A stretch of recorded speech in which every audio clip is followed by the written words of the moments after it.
embracing new and legacy technology in the warehouse. I'm joined today by Scott Arnold, Vice President of Sales and Marketing with Data Capture Solutions. Hello, Scott. Hello, Robert. Pleasure to be with you. And Mikhail Ishkhanov, he's Senior Director of Product Strategy and Sales Enablement with SOTI. Hello, Mikhail. Hey, Robert. Happy to be on today. Thanks for both of you to joining me today. Let me start with you, Scott, and just ask you to tell us a little bit about some of the challenges that we're seeing in the supply chain, specifically as it relates to warehouses that are being faced today. Well, I'd like to focus on the warehouse operations group. Those are our primary users, and they're facing, I think, senior management in that warehouse operations has three challenges that they're wrestling with.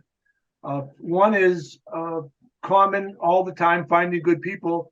But I think in this economy, finding good people that want to work hard is increasingly difficult.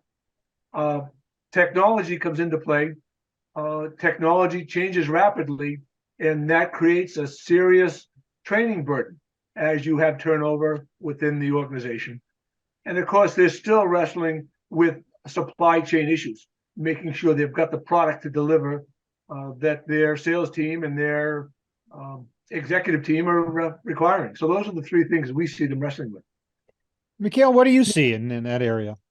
I think I did definitely everything that Scott mentioned we're seeing from our side today. And I think the other thing is just really making sure that their technology stack is operating as required, right? As they're adopting new technologies, as they're migrating to new technologies, being able to adequately support that and make sure that their staff always has the maximum uptime across their operations.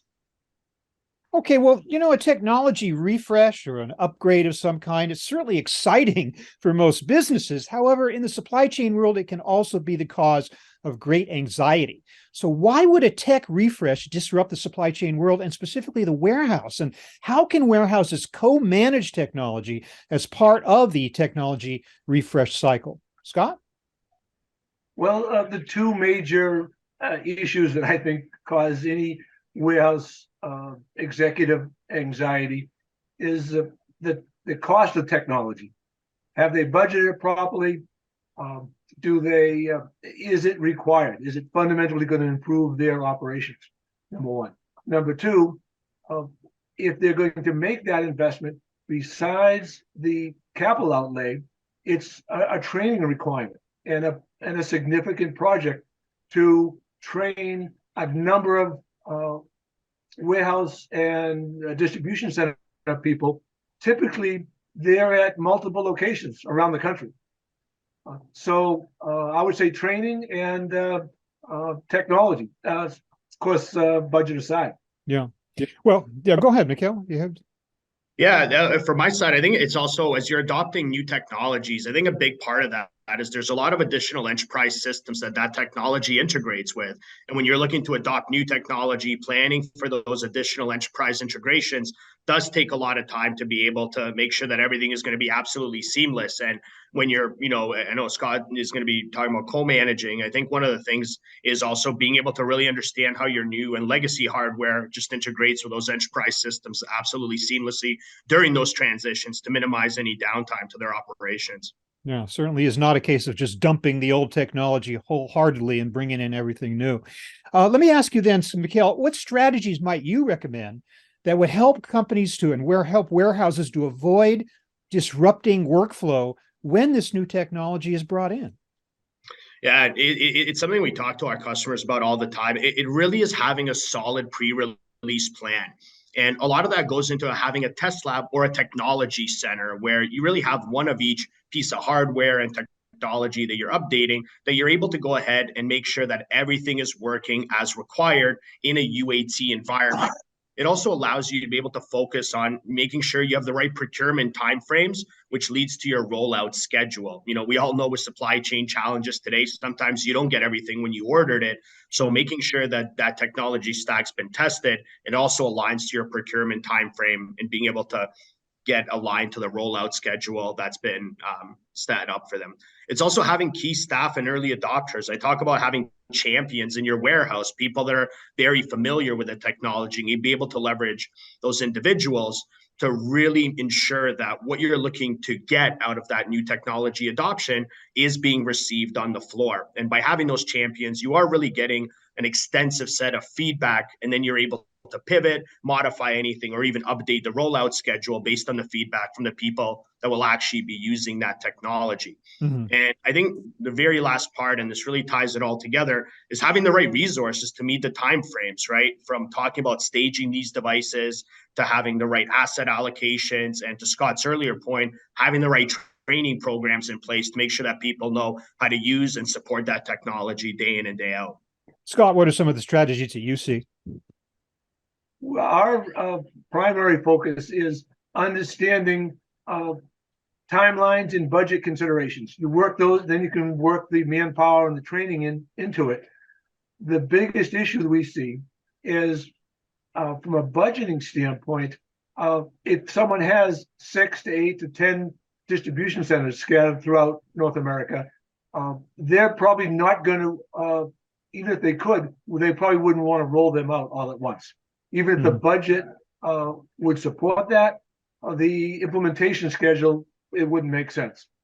Yeah. So largely that's factored into the budget, and as they're forward looking, it's managing multiple locations over a extended rollout, which could be a couple of quarters, or could extend over a couple of fiscal years, if depending on the size of the organization. Mikhail, there is so much technology out there in the field today that can be of assistance to warehouses. I'm just wondering, how can warehouses actually support this various tech that's out there and kind of select among it, and just general how to get their arms around it? Yeah, I mean, this is something we deal with every single day with our customer base, and really understanding what's needed in the field today. And the reality is, you need the right tools for being able to remotely support, troubleshoot, and really understand what's happening with all the technology that's out there. When you talk about things like incident management, how are you adequately managing incidents for that mobile fleet? And really, you have to have the right tools in place. You have to have the right training and materials to be able to make sure that your support desk or your on-site IT staff is absolutely hands-on with that technology and knows every aspect of it.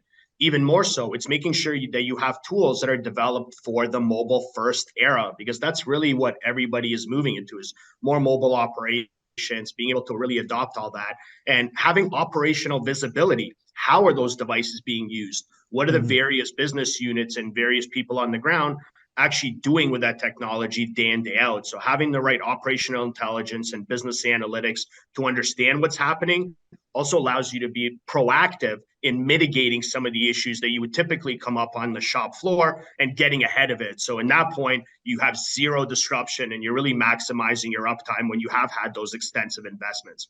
Scott, what do you think? What do you think? Let me just turn to Scott about that. To ask you about how you think warehouses can kind of get their arms around all this technology that's out there today.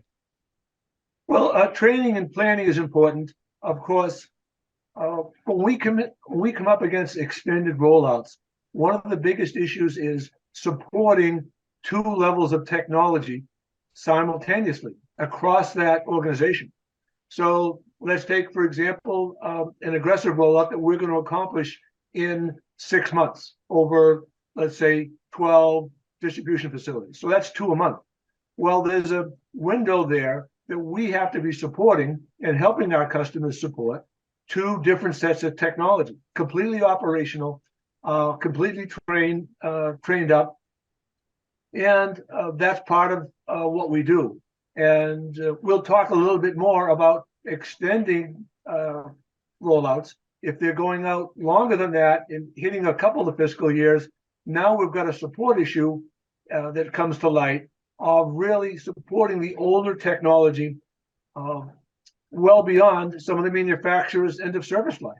Yeah. So that I'd like to we'll touch on that a little bit. Well, let me just ask Mikhail. I mean, Mikhail, Scott did touch earlier on the issue of navigating budget constraints. I would like to hear your insights into that and the impact that such constraints might have on the need to refresh or upgrade technology. Yeah, I mean, it's definitely a great question. And I think where we really start is really developing the appropriate ROI, is understanding where the value will be received when you're adopting this new technology. Whenever you're spending every dollar, the reality is you have to make more than $1, or you have to save more than $1 for that to be really impactful to the organization. And the other piece is whenever these technology implementations are going through, it's really understanding what part of the business and what business units will be impacted, or what various operations across the warehouse are really going to be impacted, to see how they'll be reflected on the bottom line for that particular organization. Well, thanks to both of you gentlemen for giving us some great insights in how to balance new and legacy technology in the warehouse. I really appreciate this conversation. But I want to take a quick moment to ask Scott, just tell us a little bit about Data Capture Solutions specifically. Who are you folks and where do you fit into the picture? Well, Data Capture Solution is I would call it a premier or first tier solutions provider and systems integrator in the data collection, mobility, and barcode space. We're over 30 years old. We have an organization that has the technology experience and skill set to accommodate any available technology refresh application that our customers are looking for. Combine that with our commitment to support older technology well beyond the manufacturer's end of service life, and that gives our customers options. It gives them the ability to manage their budget constraints we've talked about, but also their internal resources. They may have the ample budget, but not the internal resources to implement the rollout at the pace that they'd like to.